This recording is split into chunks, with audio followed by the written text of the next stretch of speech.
আমাদের আজকের অধ্যায় স্থির তড়িতের ঘটনাবলী। প্রাথমিক বিষয়গুলো তোমরা সকলেই জানো, ওগুলো একটু তাড়াতাড়ি করে বলে দিচ্ছি। যে জায়গাগুলো প্রয়োজন হবে সেগুলো একটু আলোচনা করা যাবে। তড়িৎ দু ধরনের, স্থির তড়িৎ, চল তড়িৎ, এগুলো আমরা জানি। ক্লাস 8-এ তোমরা স্থির তড়িতের ঘটনাবলী একটু পড়েছো। প্রথমে যেগুলো জানতে হবে, তড়িৎ আধান। তড়িৎ আধানটা কি? তড়িৎ আধান হলো বস্তুর মধ্যে এমন একটি ভৌত ধর্ম যার জন্য বস্তুটি অন্য কোনো তড়িৎ আহিত বস্তু বা নিস্তড়িৎ কোনো বস্তুকে আকর্ষণ করার ক্ষমতা অর্জন করে। এই তড়িৎ আধান দুই ধরনের, ধনাত্মক প্রকৃতির হয় এক ধরনের আধান, আর ঋণাত্মক প্রকৃতির হয় অন্য ধরনের তড়িৎ আধান। তড়িৎ আধানের একক, এসআই একক কুলম, সিজিএস একক স্ট্যাট কুলম, এগুলো সবাই আমরা জানি। তড়িৎ আধানের মাত্রা I/T। কিভাবে মাত্রাটা বের করা হয়? প্রবাহ মাত্রা সমান আধান বাই সময়। একক সময়ে কোনো পরিবাহী প্রস্থচ্ছেদের মধ্য দিয়ে প্রবাহিত আধানের পরিমাণকে বলা হয় প্রবাহ মাত্রা। তাহলে এই প্রবাহ মাত্রা সমান এটা লিখতে পারি, এখান থেকে আধান সমান প্রবাহ মাত্রা গুণিত সময় দিয়ে আমরা প্রবাহ মাত্রার মাত্রা I, সময়ের মাত্রা T থেকে এটা পেয়ে গেলাম। আচ্ছা, ঘর্ষণের ফলে আধানের সৃষ্টি। আমরা দেখেছি যে দুটো ভিন্ন জাতীয় পদার্থ, অর্থাৎ ধরো একটা কাঁচদণ্ডকে রেশম দিয়ে ঘষেছি বা একটা এবোনাইট দণ্ডকে পশম দিয়ে ঘষছি, তাহলে এই ক্ষেত্রে দেখা যায় যে এবোনাইট দণ্ড আর পশম দুটোই আহিত হয়ে যায় তড়িৎ আধানে। একটা ধনাত্মক আধানে আহিত হয়, একটা ঋণাত্মক আধানে আহিত হয়। আর যদি কাঁচদণ্ডকে রেশম দিয়ে ঘষা হয় সেক্ষেত্রেও কি হয়, কাঁচদণ্ড এক ধরনের আধানে আহিত হয় আর রেশমটা আরেক ধরনের আধানে আহিত হয়। এই হলো ব্যাপার। দেখো, এই দুই ধরনের আধান আমরা যেটা বললাম, ধনাত্মক আধান, ঋণাত্মক আধান, এদের একটা বিশেষ ধর্ম রয়েছে। ধনাত্মক আধান পরস্পরকে বিকর্ষণ করে, ঋণাত্মক আধানও পরস্পরকে বিকর্ষণ করে। ধনাত্মক আধান ও ঋণাত্মক আধান পরস্পরকে আকর্ষণ করে, অর্থাৎ বিপরীতধর্মী আধান পরস্পরকে আকর্ষণ করে, সমজাতীয় আধান পরস্পরকে বিকর্ষণ করে। এরপরে আমরা এটা পরীক্ষার সাহায্যে দেখানো হয়েছে যে দুই ধরনের আধানের অস্তিত্ব রয়েছে। কি করা হয়েছে, একটা এবোনাইটের দণ্ড নেওয়া হয়েছে, আর এবোনাইট দণ্ডকে রেশম দিয়ে ঘষে দেওয়া হয়েছে। রেশম দিয়ে ঘষে দেওয়ার ফলে এবোনাইটটা ঋণাত্মক আধানে আহিত হবে। আবার কাঁচদণ্ড নেওয়া হয়েছে, কাঁচকে রেশম দিয়ে ঘষে দেওয়া হয়েছে। কাঁচকে রেশম দিয়ে যদি ঘষে দেওয়া হয় এটা ধনাত্মক আধানে আহিত হবে। এবং এই দুটো দণ্ড, এবোনাইটের দণ্ড এবং কাঁচদণ্ডকে যদি ঝুলিয়ে দেওয়া হয় কোনো সুতোর সাহায্যে, তাহলে দেখতে পাবো যে পরস্পরকে তারা আকর্ষণ করছে, যেহেতু বিপরীতধর্মী তড়িৎগ্রস্ত। হ্যাঁ, এর ঘটনাটা এটা কেন ঋণাত্মক, এটা কেন ধনাত্মক আধানে আহিত হচ্ছে, এগুলো আমরা একটু পরেই বলে দেবো। এবার দেখো, একই রকমভাবে দুটো কাঁচদণ্ড নেওয়া হয়েছে, দুটো কাঁচদণ্ডকেই রেশম দিয়ে ঘষে দেওয়া হয়েছে। রেশম দিয়ে ঘষে দেওয়ার ফলে কি হবে, দুটোতে একই ধরনের আধান সৃষ্টি হবে। এবার এই দুটো দণ্ডকে যদি সুতো বেঁধে ঝুলিয়ে দেওয়া হয়, তাহলে দেখবো পরস্পরকে বিকর্ষণ করছে। তাহলে এখানে যেহেতু একই দুটো কাঁচদণ্ড, তাকে রেশম দিয়ে ঘষা হয়েছে, যার ফলে দুটোতেই একই ধরনের আধানের সৃষ্টি হয়েছে। তবে দেখতে পাচ্ছি যে সমজাতীয় আধান পরস্পরকে কি করছে, বিকর্ষণ করছে। এবং এখানে এবোনাইটের দণ্ড এবং কাঁচদণ্ড দুটো ভিন্ন ধর্মের আধানে আহিত হওয়ার জন্য এরা পরস্পরকে আকর্ষণ করছে। আচ্ছা, এবারে আমি এখনই বলছিলাম যে কোন পদার্থকে কোন পদার্থ দিয়ে ঘষলে কোনটাতে কি ধরনের আধানের সৃষ্টি হবে সেটা আমরা কিভাবে পাবো। স্থির তড়িৎ শ্রেণী বলে একটা শ্রেণী তৈরি করা হয়েছিল, অর্থাৎ বিজ্ঞানী বেঞ্জামিন ফ্র্যাঙ্কলিন অনেকগুলো পদার্থ দিয়ে পরীক্ষা করেছিলেন। পরীক্ষা করে কোনটাতে ধনাত্মক আধান, কোনটাতে ঋণাত্মক আধানে আহিত হচ্ছে, এই ধরনের পরীক্ষা থেকে একটা লিস্ট, একটা শ্রেণী তৈরি করেন। সেই শ্রেণীটাকে বলা হয় স্থির তড়িৎ শ্রেণী। এখানে আমি শ্রেণীটা লিখে দিয়েছি।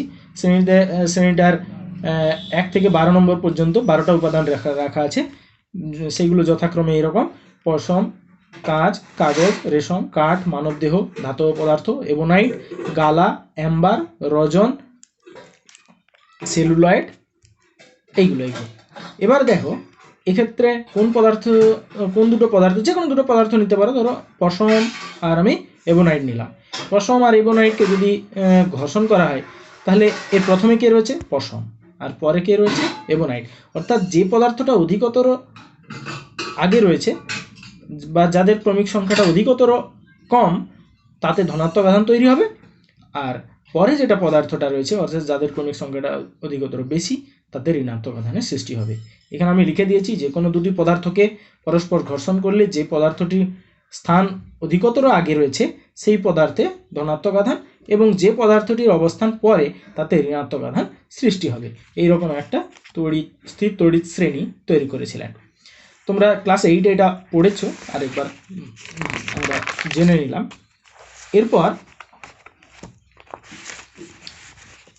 এরপর আমরা দেখব বিকর্ষণী তড়িৎগ্রস্ততার চূড়ান্ত প্রমাণ, অর্থাৎ বিকর্ষণ দ্বারাই আমরা কোনো বস্তু তড়িৎগ্রস্ত কিনা সেটা চিনতে পারবো সব থেকে ভালোভাবে। কেন?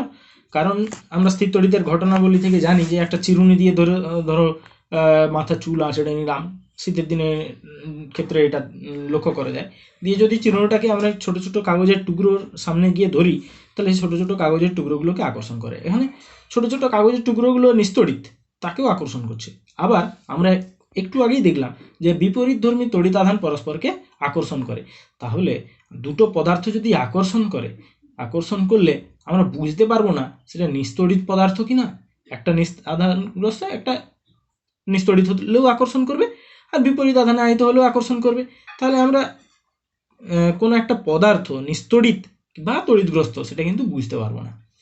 তাহলে আমাদেরকে যদি ধরো যে বস্তুটা পরীক্ষাধীন বস্তু, সেই পরীক্ষাধীন বস্তুকে সমজাতীয় একটা আধান দ্বারা আহিত কোনো বস্তুর সামনে নিয়ে যায়, তখন বিকর্ষণ করবে। বিকর্ষণ করলেই আমরা বুঝতে পারবো যে তড়িদাহিত বস্তু, পরীক্ষাধীন বস্তুটা তড়িদাহিত বস্তু। অর্থাৎ সমজাতীয় তড়িৎগ্রস্ত বস্তু দ্বারা বিকর্ষণের ফলেই আমরা একবারে নিশ্চিতভাবে বলতে পারবো যে পরীক্ষাধীন বস্তুটা তড়িৎগ্রস্ত। আমি এখানে লিখেছি একটি তড়িদাহিত বস্তু বিপরীত আধানে আহিত অন্য বস্তু এবং নিস্তড়িত দুই ধরনের বস্তুকেই আকর্ষণ করে। আকর্ষণ দেখে আমরা বুঝতে পারবো না কোন বস্তু আহিত কিনা, কিন্তু বিকর্ষণ করলে দুটি বস্তুই আহিত ও সমজাতীয় আধান বহন করে তা নিশ্চিতভাবে বলতে পারি। তাই বিকর্ষণী তড়িৎগ্রস্ততার চূড়ান্ত প্রমাণ। তড়িতের ইলেকট্রনীয় তত্ত্ব। আমরা প্রত্যেকেই জানি যে কোনো একটা পদার্থ অসংখ্য পরমাণু দিয়ে তৈরি এবং প্রত্যেকটা পরমাণুর মধ্যে অবস্থিত কণা তিন ধরনের: ইলেকট্রন, প্রোটন এবং নিউট্রন। ইলেকট্রন ঋণাত্মক তড়িৎগ্রস্ত কণা, প্রোটন ধনাত্মক তড়িৎগ্রস্ত কণা এবং নিউট্রন হচ্ছে নিস্তড়িত কণা। এবার আমরা জানি যে প্রোটন এবং নিউট্রন এই দুটো নিউক্লিয়াসের মধ্যে আবদ্ধ থাকে। নিউক্লিয়াসের মধ্যে আবদ্ধ নিউট্রন এবং প্রোটন একটা তীব্র আকর্ষণ বল, যেটা নিউক্লিয় বল দ্বারা আবদ্ধ থাকে। আর ইলেকট্রনগুলো কি হয়, নিউক্লিয়াসের চারিদিকে বিভিন্ন কক্ষপথে পরিভ্রমণ করে। অর্থাৎ ইলেকট্রনগুলো অধিকতর কম বল দ্বারা পরমাণুর মধ্যে আবদ্ধ থাকে। এটা কিন্তু মনে রাখতে হবে। আমরা এইখানটায় একটু লিখে দিয়েছি, ইলেকট্রন নিউক্লিয়াসের চারিদিকে আবর্তন করে, প্রোটন ও নিউট্রন নিউক্লিয় বল দ্বারা আবদ্ধ থাকে। ইলেকট্রন ও নিউক্লিয়াসের আকর্ষণ বল নিউক্লিয় বল অপেক্ষা অনেক কম হয়, ফলে ঘর্ষণের ফলে ইলেকট্রনকে একটি পরমাণু থেকে অন্য পরমাণুতে স্থানান্তরিত করা সম্ভব হয়। অর্থাৎ যেহেতু ইলেকট্রনগুলো নিউক্লিয়াসের সাথে অধিকতর কম আকর্ষণ বল দ্বারা যুক্ত আছে প্রোটনের তুলনায়, তাই কি হবে যে ইলেকট্রনগুলোকে সহজে বের করা যাবে। অর্থাৎ ঘর্ষণের ফলে যদি পরমাণু থেকে এই তিন ধরনের কণার মধ্যে কেবলমাত্র ইলেকট্রন কণাটাকেই খুব সহজে পরমাণু থেকে বের করা যাবে যদি আমরা বের করতে চাই। পরমাণুতে ইলেকট্রন সংখ্যা বৃদ্ধি করতে পারলে কি হয়, পরমাণু ধনাত্মক ইলেকট্রন সংখ্যা যদি বৃদ্ধি করি তাহলে পরমাণুতে ইলেকট্রনের সংখ্যা অর্থাৎ ঋণাত্মক তড়িৎগ্রস্ত আধানের সংখ্যা বেড়ে যায়, অর্থাৎ পরমাণুটি ঋণাত্মক হয়ে যায়। আর যদি ইলেকট্রনের ঘাটতি করতে পারি, অর্থাৎ পরমাণু থেকে ইলেকট্রনকে সরিয়ে নিতে পারি, তাহলে পরমাণুতে ধনাত্মক আধানের আধিক্য দেখা যায়, সেটাকেই আমরা ধনাত্মক আধানে আহিত বস্তু বলি। তাহলে আমরা দেখতে পেলাম যে পরমাণু থেকে ইলেকট্রনকে স্থানান্তর করলেই, পরমাণু থেকে ইলেকট্রনকে বের করে নিলে বা পরমাণুর মধ্যে ইলেকট্রনকে নিয়ে আসতে পারলে তবেই আধানের সৃষ্টি করা সম্ভব। এক্ষেত্রে ধনাত্মক আধান প্রোটন এর কিন্তু স্থানান্তর করা সম্ভব নয়। আমরা লিখে দিয়েছি প্রোটনকে স্থানান্তরিত করা সম্ভব নয়। এরপর আমরা চলে যাব আধানের কোয়ান্টায়ন। আধানের কোয়ান্টায়নটা কি না, প্রকৃতিতে যদি এমন কোনো বস্তু আমরা নিই ধনাত্মক বা ঋণাত্মক আধানে আহিত, যে কোনো যে বস্তু ধনাত্মক আধানে আহিত বস্তু বা যে কোনো বস্তু যেটা ঋণাত্মক আধানে আহিত, তাতে আধানের পরিমাণটা সর্বদাই কি হবে, ইলেকট্রনের আধানের সরল গুণিতক হবে। ইলেকট্রনের আধানের সরল গুণিতক। এবারে প্রকৃতিটা কখনো ঋণাত্মক হতে পারে, কখনো ধনাত্মক হতে পারে। যদি আধানগ্রস্ত কণাটি ধনাত্মক আধানে আহিত হয়, তাহলে প্রোটনের আধানের প্রকৃতির সঙ্গে সমান হবে এবং সর্বদা প্রোটনের আধানের সরল গুণিতক পরিমাণে আধান থাকবে। আবার যদি ঋণাত্মক আধানে আহিত হয়, তাহলে ইলেকট্রনের আধানের সরল গুণিতক আকারে আধান থাকবে। এখানে আমরা লিখেছি প্রকৃতিতে যে ধনাত্মক ও ঋণাত্মক আধান পাওয়া যায় তা প্রোটন বা ইলেকট্রনের আধানের মানের সরল গুণিতক, ইন্টিগ্রাল মাল্টিপল হয়। এটি আধানের কোয়ান্টায়ন, এইটাকেই আধানের কোয়ান্টায়ন বলা হয়। এরপর ইলেকট্রনের তত্ত্বের সাহায্যে ঘর্ষণজাত তড়িতের ব্যাখ্যা। আমরা একটু আগে আলোচনা করলাম যে পরমাণুর মধ্যে 3 ধরনের কণা আছে। ইলেকট্রনটাকে যদি পরমাণু থেকে সরিয়ে নেওয়া হয়, তাহলে ইলেকট্রনের ঘাটতি তৈরি হবে, অর্থাৎ ধনাত্মক আধানের আধিক্য তৈরি হবে, সেটা ধনাত্মক আধানে আহিত হবে। আর যদি ইলেকট্রনের সংখ্যা বাড়ানো যায় পরমাণুতে, তাহলে সেটা ঋণাত্মক আধানে আহিত হবে। ঘর্ষণের পদ্ধতিতে কি করা হয়, কোনো একটা পদার্থ অসংখ্য পরমাণু দিয়ে তৈরি, ওই পরমাণুগুলো থেকে ইলেকট্রনকে হয় বের করে নেওয়া হয়, বা ওই পরমাণুগুলোতে বা পদার্থে ইলেকট্রন দেওয়া হয়। এইভাবে পদার্থটাকে তড়িদাহিত করা হয়। তাহলে ইলেকট্রনীয় তত্ত্বের সাহায্যে ঘর্ষণজাত তড়িতের ব্যাখ্যাটা হবে ঠিক এইরকম। ইলেকট্রনটাকে ঘর্ষণের ফলে বের করে নেওয়া হয়, বের করে নেওয়া হলে ধনাত্মক আধানে আহিত হয়ে যাবে বস্তুটা। আর যে বস্তুতে ইলেকট্রনের সংখ্যা বেড়ে যাবে, অর্থাৎ ইলেকট্রন স্থানান্তরিত হবে, সেখানে ঋণাত্মক আধানে আহিত হবে। এক্ষেত্রে আমরা স্থির তড়িৎ শ্রেণী যেটা পড়লাম, সেখানে দেখলাম যে দুটো পদার্থের মধ্যে যদি ঘর্ষণ করানো হয়, ঘর্ষণ করা হলে তাহলে কি হবে, যে কোনো একটি পদার্থ ধনাত্মক এবং অন্য পদার্থে ঋণাত্মক আধানে আহিত হবে। তাহলে এখানে সেই কেন হয়, সেই ঘটনাটাও আমরা এখানে পেয়ে গেলাম, জানতে পেরে গেলাম। ওটা যে ইলেকট্রনের স্থানান্তরের ফলেই একটা ধনাত্মক হবে, একটা ঋণাত্মক হবে। একটা থেকে ইলেকট্রন বেরিয়ে যাবে, সেটা ধনাত্মক আধান আহিত হবে, আর যে পদার্থে ইলেকট্রনটা চলে যাবে, সেখানে ঋণাত্মক আধানের সৃষ্টি হবে। এবারে তড়িতের আধানের নিত্যতা সূত্র। এখানে আমরা ভর এবং শক্তির যে নিত্যতা সূত্রগুলো আগে পড়েছি, ঠিক তার মতোই একটা সূত্র এখানে রয়েছে, সেটা হচ্ছে তড়িৎ আধানের নিত্যতা সূত্র। তড়িৎ আধানের নিত্যতা সূত্রটা হলো ঠিক এই রকম যে কোনো একটা বস্তু সংস্থার মধ্যে অসংখ্য বস্তু থাকতে পারে। ওই বস্তু সংস্থার মধ্যে মোট আধানের পরিমাণ সর্বদা স্থির থাকবে। যদি বাইরে থেকে কোনো আধান সরবরাহ না করা হয়, তাহলে ওই বস্তু সংস্থার মধ্যে মোট আধান সর্বদা স্থির থাকবে। যদি আধানগুলোর মধ্যে বস্তুগুলোর মধ্যে পারস্পরিক আধানের বিনিময় যদি হয়, তাহলেও মোট আধান এই বস্তু সংস্থাটিতে ধ্রুবক থাকবে। আমরা এখানে লিখেছি কোনো বিচ্ছিন্ন বস্তু সংস্থায়, বিচ্ছিন্ন মানে বাইরে থেকে কোনো আধান দেওয়া সম্ভব নয়।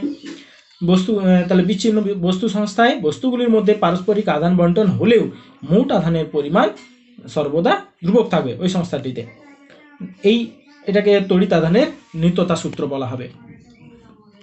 আচ্ছা, এরপরে আমরা চলে যাব পরিবাহী, অন্তরক এবং অর্ধপরিবাহী পদার্থগুলো সম্পর্কে। তাহলে পরিবাহী পদার্থ কাদের বলবে?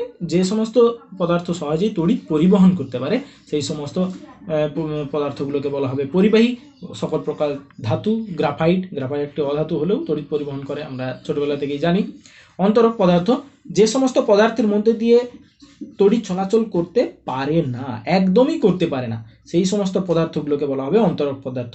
ওই অন্তরক পদার্থগুলোর মধ্যে হচ্ছে কাঁচ, রাবার, চীনামাটি, এবোনাইট, ব্যাকেলাইট ইত্যাদি অসংখ্য পদার্থ রয়েছে। আরেকটা জিনিস এখানে জানবে যে শুষ্ক বায়ু অন্তরক পদার্থের মতো আচরণ করে, কিন্তু আর্দ্র বায়ু তড়িৎ পরিবহনে সক্ষম, তাই স্থির তড়িতের ঘটনাবলী শীতকালে ভালোভাবে পর্যবেক্ষণ করা যায়। তাহলে বোঝা গেল, শীতকালে বায়ু শুষ্ক থাকে, আর্দ্রতা অনেক কম পরিমাণে থাকে, আর্দ্রতা কম থাকার ফলে তারা তড়িৎ পরিবহন করতে পারে ভালোভাবে। আর আর্দ্র বায়ু কি তড়িৎ পরিবহনে সক্ষম, খুব কম পরিমাণে হলেও তড়িৎ পরিবহন করতে পারে, তাই বর্ষাকালে আমরা কিন্তু সেই তড়িতের ঘটনাবলী দেখতে পাবো না।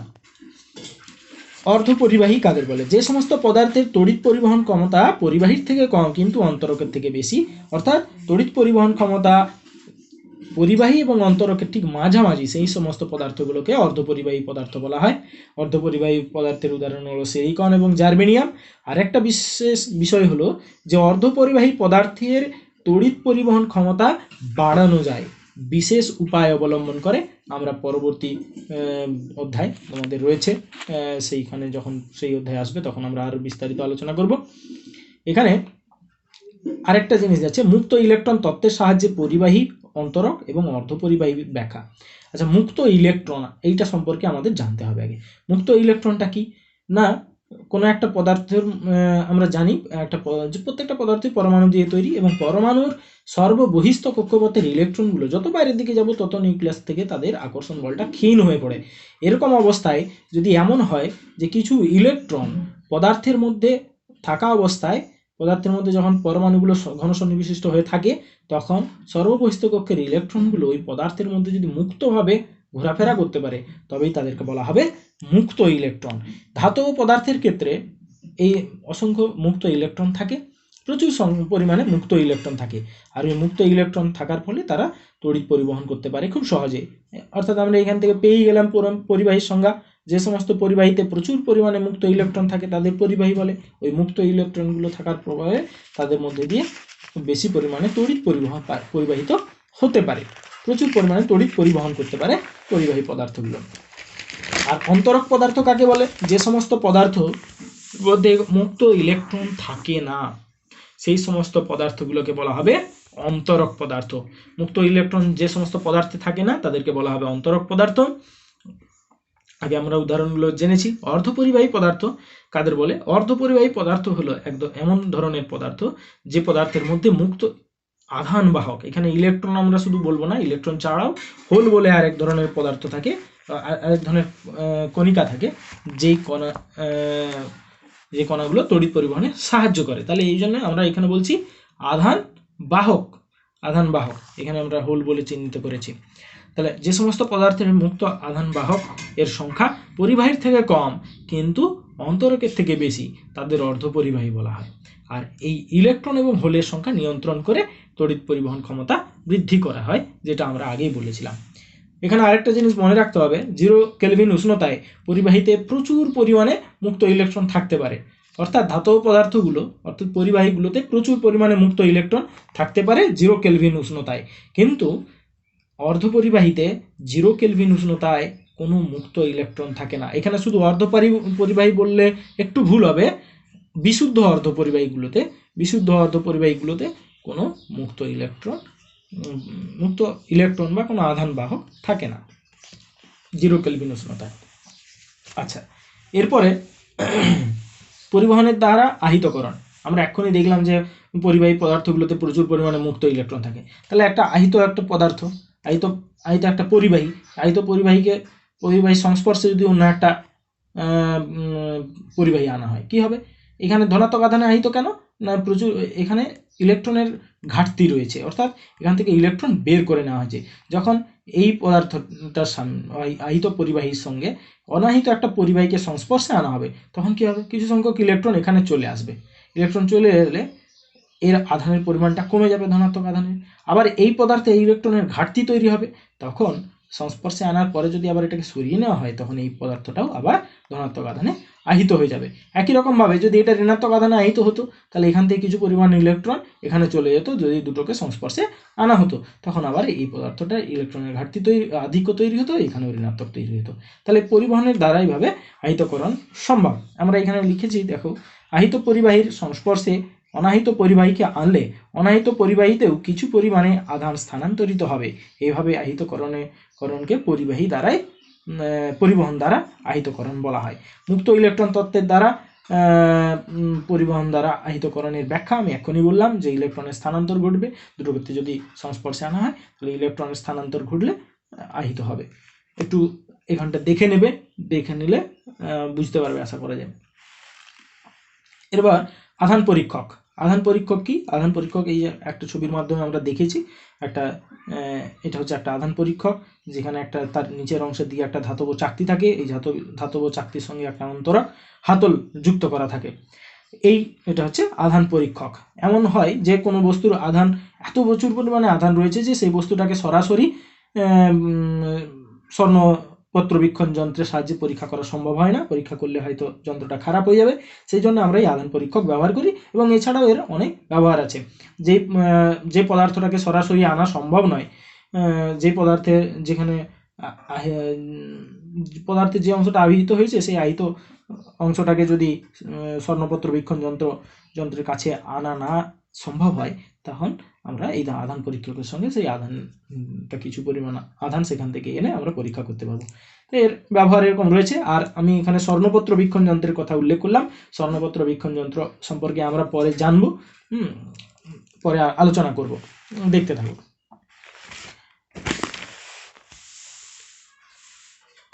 এরপর তড়িৎ আবেশ, এটা খুব উল্লেখযোগ্য একটা বিষয়। স্থিতড়িতের ঘটনাবলী অধ্যায়ের এটা একটু ভালো করে দেখবে। তোমরা আগেও জেনেছো ক্লাস 8-এ তড়িৎ আবেশ। তড়িৎ আবেশ হচ্ছে কোনো একটা আহিত বস্তুর সামনে একটা অনাহিত বস্তুকে এনে অনাহিত বস্তুটাকে সাময়িকভাবে আধানে আহিত বস্তুতে পরিণত করার ঘটনাকে বলা হবে তড়িৎ আবেশ। অর্থাৎ একটি আহিত বস্তুর সামনে একটি অনাহিত বস্তুকে এনে ওই বস্তুর মধ্যে সাময়িকভাবে ওই বস্তুটাকে আহিত বস্তুতে পরিণত করার ঘটনাটাকে বলা হবে তড়িৎ আবেশ। এই আবেশের বৈশিষ্ট্যগুলো আমি কয়েকটা লিখেছি। আবেশের ফলে কি হবে, আবেশের ফলে কি ঘটে? আবেশের ফলে অনাহিত বস্তুটিতে দুই প্রকার আধান ও দুই প্রান্তে উৎপন্ন হয়। এখানে আমরা দেখতেই পাচ্ছি যে এটা একটা আহিত বস্তু আছে, তাদের ধনাত্মক আধানে আহিত। এই বস্তুর সামনে আমরা একটা অনাহিত বস্তুকে এনেছি। অনাহিত বস্তুকে আনার সঙ্গে সঙ্গে কি হবে, এই অনাহিত বস্তুতে আহিত বস্তুর নিকটবর্তী প্রান্তে কি হবে, বিপরীত আধান এবং দূরবর্তী প্রান্তে সমজাতীয় আধান তৈরি হবে। তাহলে এখানে আমরা সেটাই বলেছি, আবেশের ফলে আহিত বস্তুটিতে দুই প্রকার আধান দুই প্রান্তে উৎপন্ন হয়, মাঝখানে কোনো আধান থাকে না, অর্থাৎ এই অংশে কোনো আধান থাকবে না। আহিত বস্তুর নিকটতম প্রান্তে অনাহিত বস্তুতে সমপরিমাণ বিপরীত আধান এবং দূরবর্তী প্রান্তে সমপরিমাণ সমপ্রকৃতির আধান উৎপন্ন হয়। আমরা এখন ছবির মধ্যে যেটা দেখালাম সেইটাই এখানে দেখিয়েছে যে নিকটবর্তী প্রান্তে বিপরীত আধান তৈরি হবে এর ঠিক সমান পরিমাণ, আর এর ঠিক সমান পরিমাণ সমজাতীয় আধান বিপরীত প্রান্তে তৈরি হবে। আহিত বস্তুটি সরিয়ে নিলে আবিষ্ট আধানের কোনো অস্তিত্ব থাকবে না। হ্যাঁ, অর্থাৎ এই আহিত বস্তুটাকে এটাকে যদি আমরা সরিয়ে নিলে আবিষ্ট আধানের কোনো অস্তিত্ব থাকবে না, অর্থাৎ এই আধানগুলো আবার ছড়িয়ে গিয়ে পরস্পর প্রতিমিত করবে।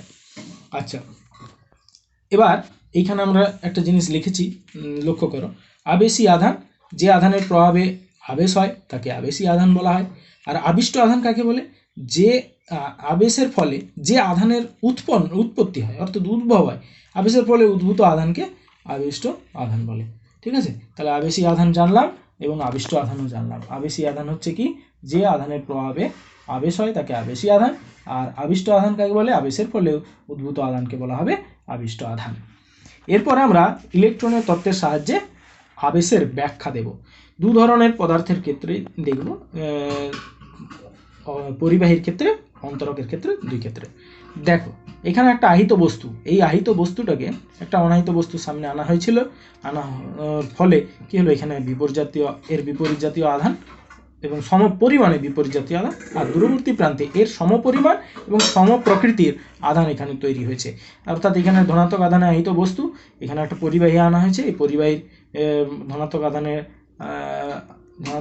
আহিত বস্তুর নিকটবর্তী অংশে বিপরীত আধান, দূরবর্তী অংশে সমজাতীয় আধান তৈরি হয়েছে। আর এটা নিকটবর্তী প্রান্তে ঋণাত্মক আধান, দূরবর্তী প্রান্তে ধনাত্মক আধানে তৈরি হয়েছে। এরকমটা হলো কেন হলো এটা?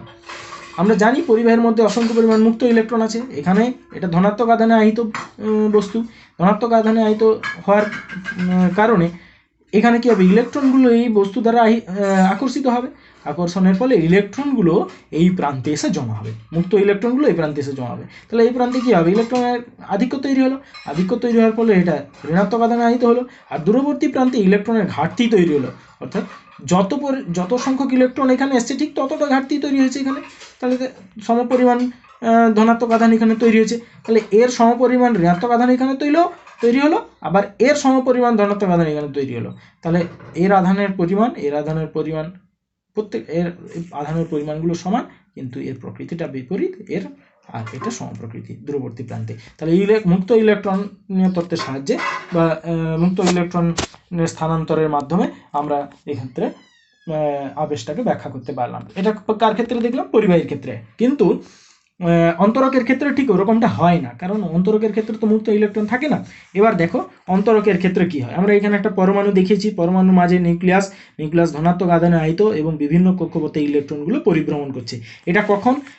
এই ক্ষেত্রে দেখি যে সমস্ত ঋণাত্মক আধানের কেন্দ্র একদম এই পরমাণুর কেন্দ্রে থাকবে, আর ধনাত্মক আধানের কেন্দ্রও পরমাণুর কেন্দ্র থাকবে, যেটা একই বিন্দু হবে। অর্থাৎ পরমাণুটা যখন মুক্ত অবস্থায় থাকবে তার ধনাত্মক আধানের কেন্দ্র এবং ঋণাত্মক আধানের কেন্দ্র একই বিন্দুতে থাকবে। এবার এই ছবিতে চলে আসো, দেখো একটা ধনাত্মক আধানে আহিত বস্তুর সামনে একটা পরমাণুকে আনা হয়েছে।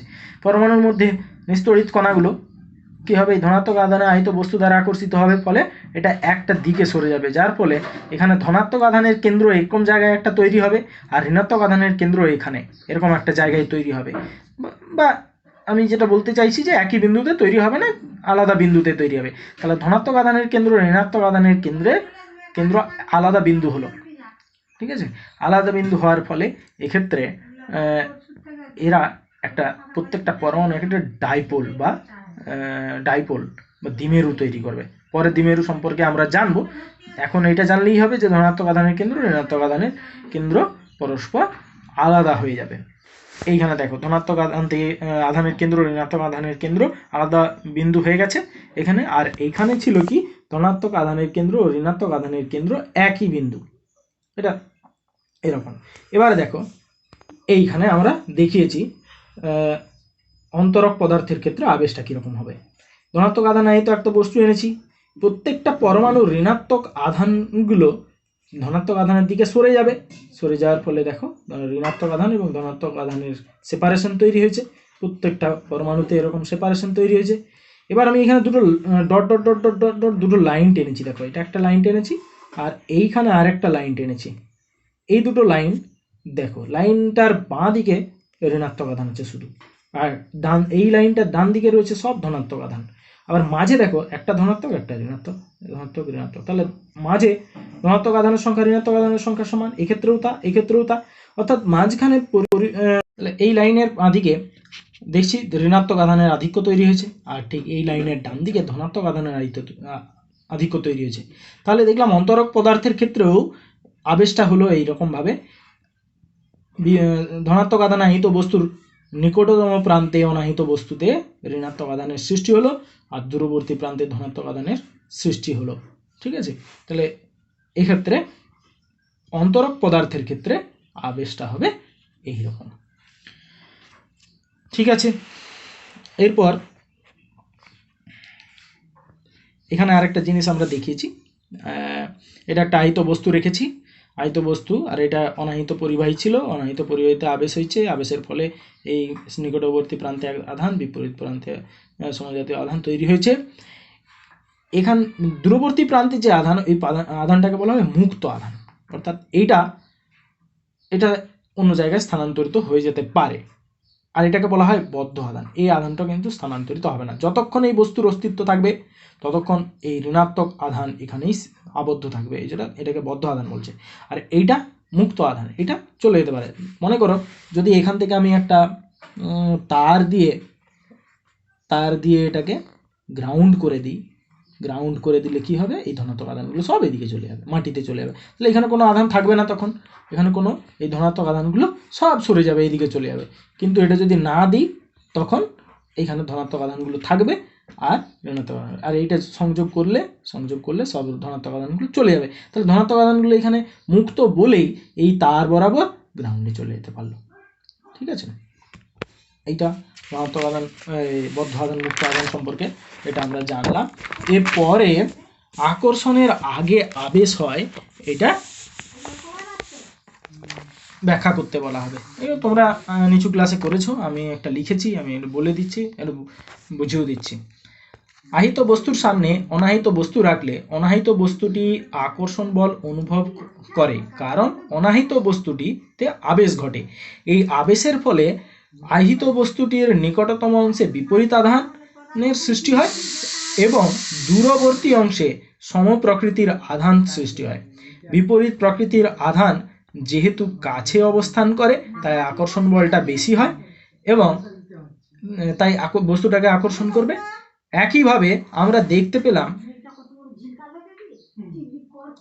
একইভাবে আমরা দেখতে পেলাম আগে আবেশ হয়, পরে আকর্ষণ বল কাজ করে। তাহলে এখানে যেটা বলতে চাইলাম যে আকর্ষণের আগে আবেশ হবে, আবেশের ফলে আগে আধান দুটোর স্থানান্তর ঘটবে, তারপর আধান দুটোর স্থানান্তর বলতে ইলেকট্রনের স্থানান্তর ঘটবে, দিয়ে আবেশ হবে। এক প্রান্তে ধনাত্মক আধান, এক প্রান্তে ঋণাত্মক আধান, দুই প্রান্তে দুই বিপরীত আধান হবে। আর যেহেতু নিকটতম অংশে বিপরীত আধান থাকে, তাই আকর্ষণ বলটা বেশি হয়, আকর্ষণ বলের ফলে আকর্ষণ হয়। এখানে একটা জিনিস আমরা ব্যাখ্যা করব। আমি প্রথমেই একটা উদাহরণ দিয়েছিলাম যে চিরুনিতে যদি আমরা মাথায় চুল আঁচড়ে নেওয়ার পরে ছোট ছোট কাগজের টুকরোগুলোর কাছে ধরলে কাগজের টুকরোগুলো আকর্ষণ অনুভব করে, আকর্ষিত হয়, দিয়ে চিরুনির সঙ্গে আটকে যায়। কেন এটা হয় না, ছোট কাগজের টুকরোগুলোতে আবেশের সৃষ্টি হয়। ছোট কাগজের টুকরোগুলোতে আবেশের সৃষ্টি হওয়ার ফলে নিকটবর্তী প্রান্তে বিপরীত আধান তৈরি হয়। ওই আধানগুলো দ্বারা আকর্ষণ বলের প্রভাবে কাগজের টুকরোগুলো চিরুনিতে আটকে যায়। তাহলে এখানে কাগজের টুকরোগুলোতে আবেশ ঘটছে, আবেশের ফলেই ওই কাগজের টুকরোগুলো চিরুনিতে আটকে যায়। তাহলে অনাহিত বস্তুও আহিত বস্তু দ্বারা আকর্ষণ বল অনুভব করে, কারণ অনাহিত বস্তুতে আবেশ সৃষ্টি হয়, আবেশের ফলে আধানের সৃষ্টি হয়, সেই আধানের আকর্ষণের প্রভাবে সেটা আকৃষ্ট হয়। এরপরে আমরা স্বর্ণপত্র তড়িৎ বীক্ষণ যন্ত্র সম্পর্কে জানবো। স্বর্ণপত্র তড়িৎ বীক্ষণ যন্ত্রটা দেখো, আমি এখানে একটা ছোট ডায়াগ্রাম তৈরি করেছি। এটা একটা বাক্স, এটা ধাতব বাক্স। বাক্সের উপরে একটা কি আছে, অন্তরক ছিপি দেখতে পাচ্ছি। অন্তরক ছিপির মধ্যে দিয়ে একটা দণ্ড বেরিয়ে এসছে। দণ্ডের ওপরের প্রান্তে একটা ধাতব চাকতি যোগ করা আছে, নিচের প্রান্তে এই দুটো ছোট ছোট স্বর্ণপত্র অর্থাৎ গোল্ড লিফ দুটো যুক্ত করা থাকবে, এই যে স্বর্ণপত্র।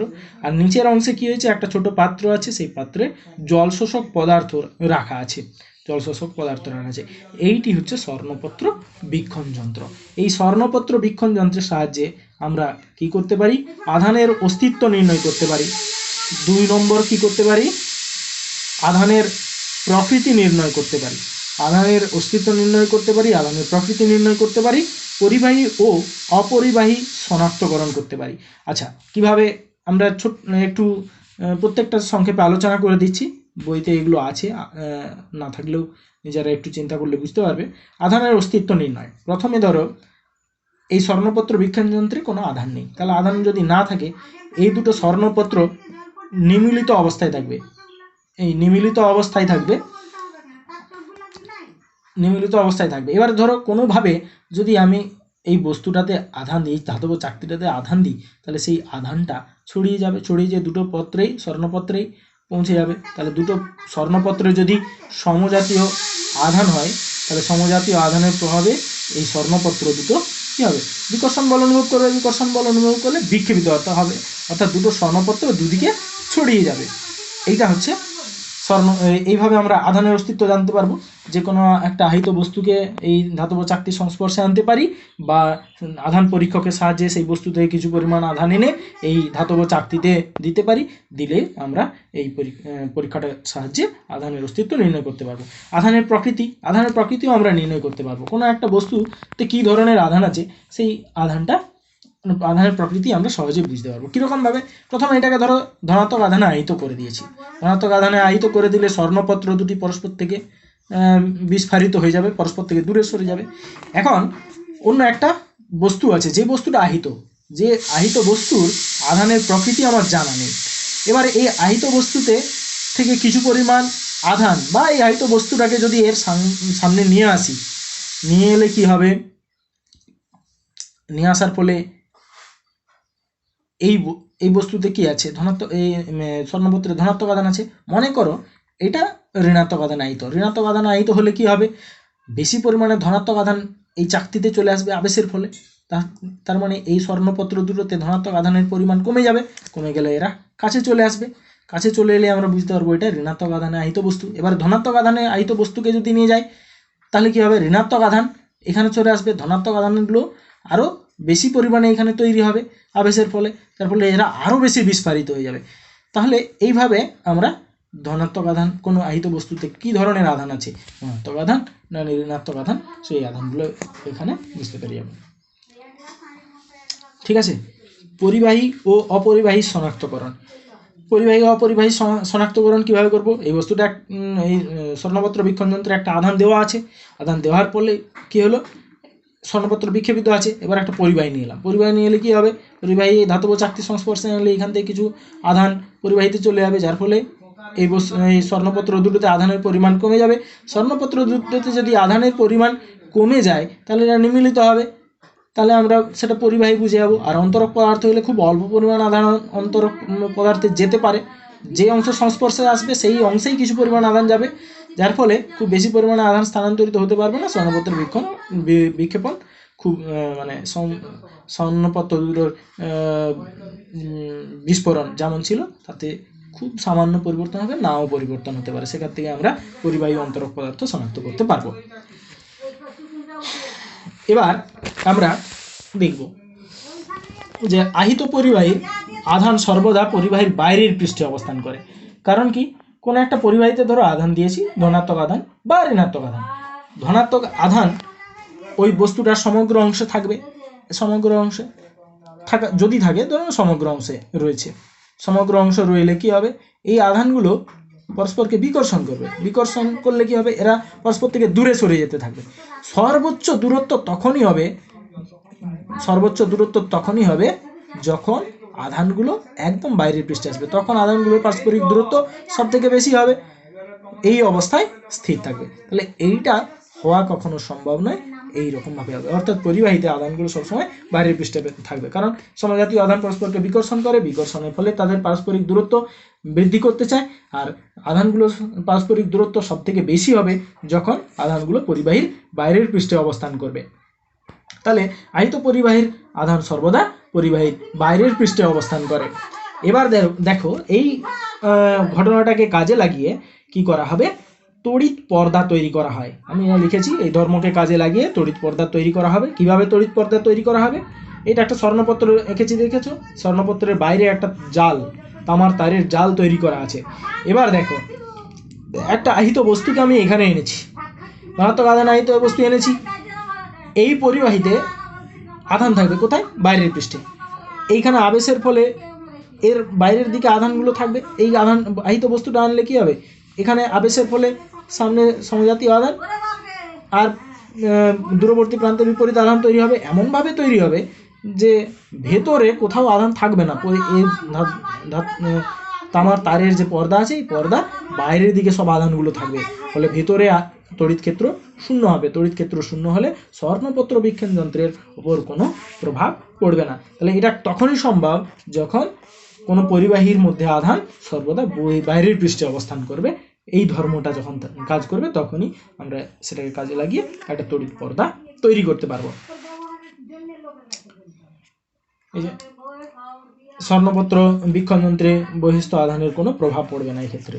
তাহলে আমরা দেখলাম যে কোনো বস্তুকে বা কোনো যন্ত্রকে চারিদিকে যদি একটা ধাতব তারের তৈরি একটা জাল দ্বারা যদি ঢেকে দিই, বা ধাতব পাত দ্বারা তৈরি কোনো একটা বাক্স দ্বারা যদি যেটাকে আবদ্ধ করে দিই, তাহলে তার ভেতরে বাইরের আধানের কোনো প্রভাব থাকবে না। এরপরে দেখো পরিবাহী পৃষ্ঠে আধান বন্টন। পরিবাহী পৃষ্ঠে আধান বন্টন আমরা দেখলাম একটু আগে যে পরিবাহীর আধান সর্বদা তার বাইরের পৃষ্ঠে অবস্থান করবে। এবারে আধানগুলোর বন্টন কেমন হবে, সব জায়গায় আধানের পরিমাণ কি সমান হবে, কি বেশি হবে, সেগুলো আমরা জানবো। এক্ষেত্রে আমাদেরকে একটা রাশি সম্পর্কে জানতে হবে, পরবর্তী ক্ষেত্রে ওটা কাজে লাগবে। আধানের তলমাত্রিক ঘনত্ব। আধানের তলমাত্রিক ঘনত্ব কি, কোনো আহিত পরিবাহী পৃষ্ঠে প্রতি একক ক্ষেত্র বলে যে পরিমাণ আধান থাকে তাকে আধানের তলমাত্রিক ঘনত্ব বলে। এখানে আমরা কিউ পরিমাণ আধান আছে ধরেছি কোনো একটা পরিবাহীতে, এই হচ্ছে তার ক্ষেত্রফল, এবং আধানটা এই ক্ষেত্রফলে সমভাবে ছড়িয়ে রয়েছে। যদি সমভাবে ছড়িয়ে থাকে তাহলে কি হবে, আধানের তলমাত্রিক ঘনত্ব সিগমা সমান কিউ বাই এ। সিগমা সমান কিউ বাই এ। এখন দেখো যদি এটা একটা গোলীয় পরিবাহী হয়, গোলীয় পরিবাহী যদি হয় তাহলে তার ব্যাসার্ধ যদি আর হয়, তাহলে বাইরের পৃষ্ঠের ক্ষেত্রফল কত হবে, 4πr² হবে গোলকের পৃষ্ঠতলে ক্ষেত্রফল, গোলীয় পরিবাহী। তাহলে তার আধানের তলমাত্রিক ঘনত্ব কত হবে, sigma is equal to Q by 4πr²। এটা হচ্ছে পৃষ্ঠতলের ক্ষেত্রফল। তাহলে এটা আধানের তলমাত্রিক ঘনত্ব আমরা এইভাবে পেয়ে গেলাম। এখন দেখো আর যত কম হবে তত সিগমার মান বাড়বে, আর যত বেশি হবে সিগমা তত কম হবে। অর্থাৎ আর বেশি মানে বক্রতা কম, আবার আর কম মানে বক্রতা বেশি। তাহলে যেখানে বক্রতা বেশি হবে সেইখানে সিগমা বেশি হবে। বক্রতা বেশি মানে বক্রতা কার্ভ বেশি, মানে খুব তাড়াতাড়ি বেঁকে গেছে তলটা। আমি একটা ছবি এঁকে দেখাই। যদি এখানে এটা গোলীয় পরিবাহী একটা আঁকাই আছে, এটা একটা পরিবাহী, এখানতে আধান দেওয়া আছে, হ্যাঁ, আর বইতেও এই ছবিগুলো দেওয়া আছে। আর একটা এইরকম একটা, এইখানে আর একটা আমি পরিবাহী আঁকলাম, এই একটা পরিবাহী।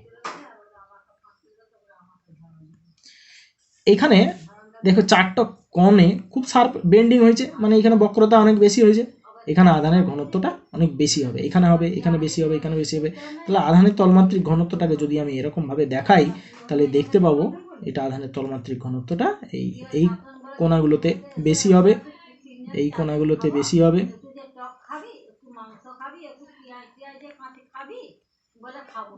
তাহলে এই হলো ব্যাপার, এই চারটে কোণে আধানের ঘনত্ব বেশি হবে। এইখানে দেখো, এইখানে আধানের ঘনত্বটা এইদিকে যা হবে এইখানে তার থেকে বেশি হবে আধানের ঘনত্ব। এখানে বক্রতাটা অনেক বেশি, এখানে কার্ভেচারটা অনেক বেশি, বক্রতা বেশি হওয়ার জন্য এইখানে আধানের তলমাত্রিক ঘনত্ব অনেক বেশি হবে, এদিকে তুলনামূলকভাবে কম হবে।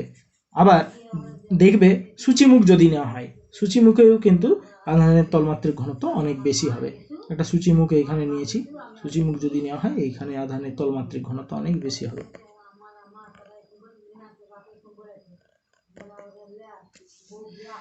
এই হলো ব্যাপার, আধানের তলমাত্রিক ঘনত্ব এইভাবে প্রকাশ করা যেতে পারে। আর গোলকের ক্ষেত্রে বক্রতাটা যেহেতু সমান হচ্ছে, তাই এখানে আধানের তলমাত্রিক ঘনত্ব অনেক বেশি হবে, মানে সব জায়গায় সমান হবে। এখানে আধানের তলমাত্রিক ঘনত্ব সব জায়গায় সমান হবে। এবারে দেখো আমি এখানে লিখেছি, আর বৃদ্ধি পেলে সিগমা এর মান কমবে এবং আর হ্রাস পেলে সিগমা এর মান বাড়বে। অর্থাৎ বক্রতা বৃদ্ধি পেলে আধানের তলমাত্রিক ঘনত্ব বাড়বে এবং বক্রতা হ্রাস পেলে আধানের তলমাত্রিক ঘনত্ব হ্রাস পাবে। সূচিমুখে আধানের ঘনত্ব অনেক বেশি হয়। আমি প্রথমে এটা অসীম লিখেছিলাম, অসীম না বলাটাই ভালো হবে, অনেক বেশি হবে। অন্যান্য পরিবাহীর থেকে সূচিমুখে অনেক আধানের ঘনত্ব, তলমাত্রিক ঘনত্ব অনেক বেশি হবে। এবার দেখুন তীক্ষ্ণ পরিবাহীর ক্রিয়া। আচ্ছা, সূচিমুখে আধানের তলমাত্রিক ঘনত্ব অনেক বেশি হবে, হ্যাঁ, আধানের তলমাত্রিক ঘনত্ব বেশি হলে আধান সেখানে বেশি জমা হবে। আধান যদি বেশি জমা হয় তাহলে কি হবে, ওই সূচিমুখের আশেপাশে যে বায়ুমণ্ডল রয়েছে বা ধূলিকণাগুলো রয়েছে তাতে আবেশের সৃষ্টি হবে। আবেশের ফলে নিকটবর্তী প্রান্তে বিপরীত আধান তৈরি হবে আর দূরবর্তী প্রান্তে সমজাতীয় আধান তৈরি হবে। এই বিপরীত আধানগুলো পরস্পরকে অনেক বেশি আকর্ষণ বল প্রয়োগ করবে। আকর্ষণ বলের প্রভাবে গ্যাসের অণুগুলি বা ধূলিকণাগুলি এগুলো সূচিমুখের সামনে আসবে। সূচিমুখের সংস্পর্শে এলেই সেখান থেকে আধান কি হবে, আবেশের ফলে যে বিপরীত আধান সৃষ্টি হয়েছিল সেই বিপরীত আধানগুলোকে প্রশমিত করে দেবে। প্রশমিত করে দিলে থাকবে কি হবে, কি সমজাতীয় আধান। সমজাতীয় আধান পরস্পরকে বিকর্ষণ করবে, বিকর্ষণের ফলে কি হবে, সূচিমুখ থেকে দূরে সরে যাবে ধূলিকণা বা বায়ুমণ্ডলগুলো যেগুলো সমজাতীয় আধানে আহিত। এখানে আমি সেটাই লিখেছি, সূচিমুখের আধানের তলমাত্রিক ঘনত্ব খুব বেশি, তাই সব থেকে বেশি আধান জমা হবে সূচিমুখে। তাই আবেশের ফলে ধূলিকণা বায়ুর অণুগুলিতে সূচিমুখের সামনে বিপরীত আধান সৃষ্টি হবে এবং তীব্র আকর্ষণের প্রভাবে সূচিমুখের সামনে আসবে এবং সূচিমুখের আধান দ্বারা প্রশমিত হবে। দূরবর্তী সমজাতীয় আধানের জন্য বিকর্ষণ বল অনুভব করে দূরে সরে যাবে। এইভাবে সূচিমুখ ক্রমশ আধান হারাবে। একে সূচিমুখে তড়িৎ মুক্ষণ বলা হবে বা তড়িৎ ক্ষরণও বলতে পারো। তড়িৎ ক্ষরণ সব থেকে ভালো হয়, তড়িৎ ক্ষরণ হবে।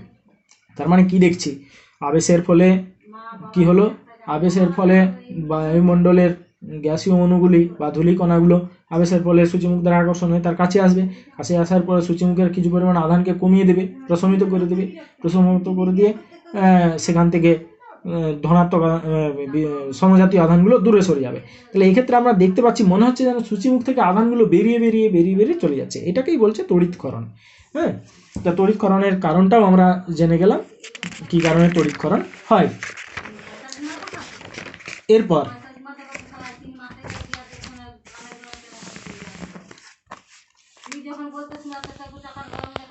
এবার দেখো আমরা বজ্রবহ, আমরা প্রত্যেকেই জানি, ক্লাস 8-এ আমি পড়েছি বজ্রবহ কি না, মেঘে বজ্র, আচ্ছা আগে বজ্রপাতটা কি সেটা আমাদের জেনে নিতে হবে। মেঘে প্রচুর পরিমাণে আধান তৈরি হয়, হ্যাঁ, ধনাত্মক আধান বা ঋণাত্মক আধান। এবারে এত বেশি পরিমাণে আধান জমা হয় আমরা কল্পনা করতে পারবো না, এক একটা মেঘে প্রায় কয়েক লক্ষ ভোল্ট বিভব তৈরি হয়, এত পরিমাণে আধান জমা হয়। এবারে সেই আধানগুলো কি হয়, আধানগুলো যখন পৃথিবীর নিকটবর্তী কোনো বস্তু দ্বারা আকর্ষণ বলের প্রভাবে নেমে আসে, সেটাই হচ্ছে বজ্রপাত। হ্যাঁ, এখানে দেখি, এখানে বজ্রবহ কি না, বজ্রবহ বা বজ্র নিবারক বলা হয়, যে বজ্রপাতটাকে প্রশমিত করবে। কিভাবে করবে, এখানে দেখো একটা বড় বিল্ডিং এর একটা দিকে কি করা হয়েছে, একটা নিরবিচ্ছিন্ন তামার পাত একদম বিল্ডিং এর উপর থেকে নিচে মাটির কিছুটা গভীরে একটা বড় পাতের সঙ্গে যুক্ত। হ্যাঁ, এইভাবে একটা পাত যোগ করা আছে। এইটা করার কারণ হচ্ছে যে পৃথিবীর সঙ্গে সংযোগটা যেন তার খুব ভালো হয়, সেই ব্যবস্থা করা আছে। পৃথিবীর বিভব শূন্য। হ্যাঁ, এখানে দেখো আবেশ তৈরি হবে, এইখানে মেঘে প্রচুর পরিমাণে ধনাত্মক আধান আছে, ধনাত্মক আধানের ফলে এই পরিবাহীতে আবেশের সৃষ্টি হবে। এই উপরের অংশে বিপরীত আধান অর্থাৎ ঋণাত্মক আধান তৈরি হবে। এটা যদি মেঘে যদি ধনাত্মক আধান থাকে, আর বিপরীত প্রান্তে কি হবে, ধনাত্মক আধান, মেঘের ধনাত্মক আধান, বিপরীত প্রান্তের ধনাত্মক। এই ধনাত্মক আধানগুলো কি হবে, পৃথিবীর বিভব শূন্য, পৃথিবীর দিকে চলে যাবে। এবারে তাহলে কি হলো, সূচিমুখে প্রচুর পরিমাণে আধানের ঘনত্ব বেড়ে যাবে। আধানের ঘনত্ব বেড়ে যাওয়ার ফলে কি হবে, এখান থেকে তড়িৎক্ষরণ হবে, অর্থাৎ এখানে বায়ু কণা, যে ধূলি কণাগুলো ছিল, ওগুলো আবেশের ফলে কাছে আসবে। এই সূচিমুখের সামনাসামনি যে বায়ু কণা বা ধূলি কণাগুলো আছে, সেই ধূলি কণায় আবেশের সৃষ্টি হবে। ধূলি কণায় আবেশের ফলে সূচিমুখে সামনে ধূলি কণা বা বায়ু কণাগুলোর যে বিপরীত আধান, সেই বিপরীত আধানগুলো প্রশমিত হবে এবং সমজাতীয় আধানগুলো ক্রমশ বিকর্ষিত হতে থাকবে। যেটা আমরা বললাম যে তড়িৎক্ষরণের সময় যেমন হবে, এখান থেকে আধানগুলো ক্রমশ মেঘের দিকে যেতে থাকবে। কোন ধরনের আধান, এর ঠিক বিপরীত আধান, অর্থাৎ ধনাত্মক আধান, এখানে ঋণাত্মক আধানের ক্ষরণ ঘটবে। ক্ষরণ ঘটার ফলে এই ধনাত্মক আধানগুলোকে প্রশমিত করবে। যদি প্রশমিত না করতে পারে, মানে এই সূচিমুখের আধান এবং মেঘের আধানের বিপরীত আধানের যে আকর্ষণ বল, সেই আকর্ষণের বলের প্রভাবে যদি প্রশমিত হলো তো ভালো, মেঘের আধানগুলো প্রশমিত হয়ে গেলে ভালো। যদি প্রশমিত না হয় তাহলে এই আধানগুলো এই আকর্ষণ বলের প্রভাবে, সূচিমুখের বিপরীত আধানের আকর্ষণ বলের প্রভাবে এই সূচিমুখের উপরে এসেই পড়বে প্রবাহটা। এই প্রবাহটা তামার তারের মধ্যে দিয়ে প্রবাহটা মাটির গভীরে চলে যাবে। তাহলে এইভাবে দুটো কাজ করছে বজ্রবহ। এক, মেঘের যে আধান তাকে প্রশমিত করার চেষ্টা করছে। যদি প্রশমিত না করতে পারে তাহলে যে বজ্রপাতটা হবে, সেই বজ্রপাতটা এই পরিবাহীর ওপরে হবে, পরিবাহীর মধ্যে দিয়ে মাটিতে চলে যাবে, যার ফলে আর কোনো ক্ষয়ক্ষতি হওয়ার সম্ভাবনা থাকবে না।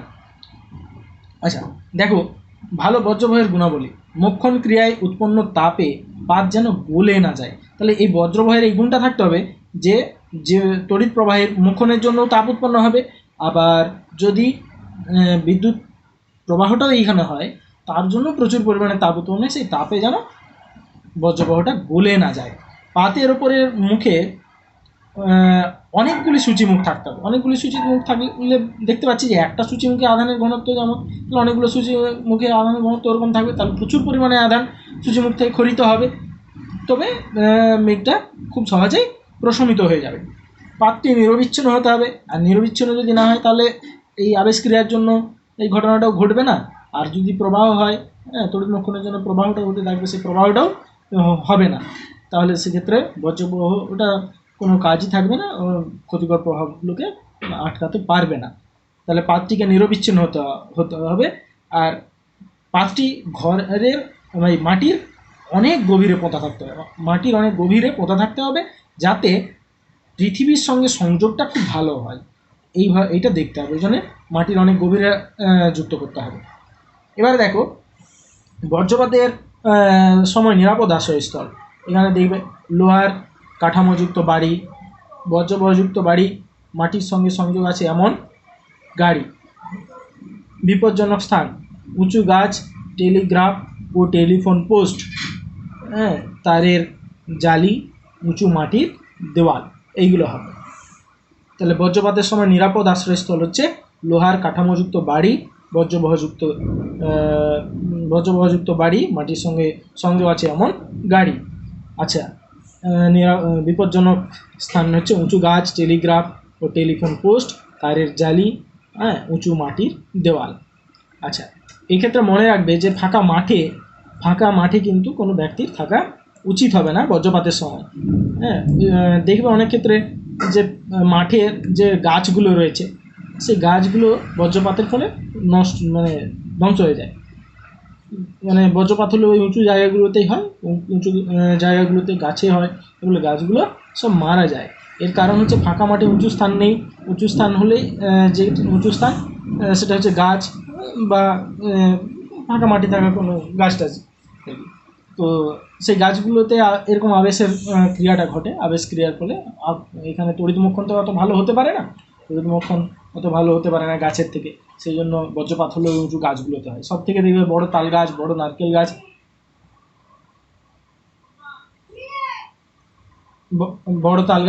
বড় নারকেল গাছ এইগুলোতেই বেশি হয়, বজ্রপাত হয়। তাই ফাঁকা মাঠে কাউকে থাকা উচিত হবে না। ফাঁকা মাঠে সব থেকে উঁচু জায়গায় যে ব্যক্তি থাকবে তারই মাথা বজ্রপাত হওয়ার সম্ভাবনা বেশি, এইরকম ব্যাপারটা আর কি। তাহলে ফাঁকা মাঠে কখনো থাকা যাবে না। আর ফাঁকা মাঠে থাকার সময় কখনো লোহার হাতলযুক্ত অংশ এগুলো থাকে, মানে লোহার কোনো দ্রব্য বা লোহার হাতলযুক্ত কোনো দ্রব্য এইগুলো যেন না থাকে। ঠিক আছে, এই পর্যন্তই। এই অধ্যায়টা ভালো করে সব পড়ে নিও।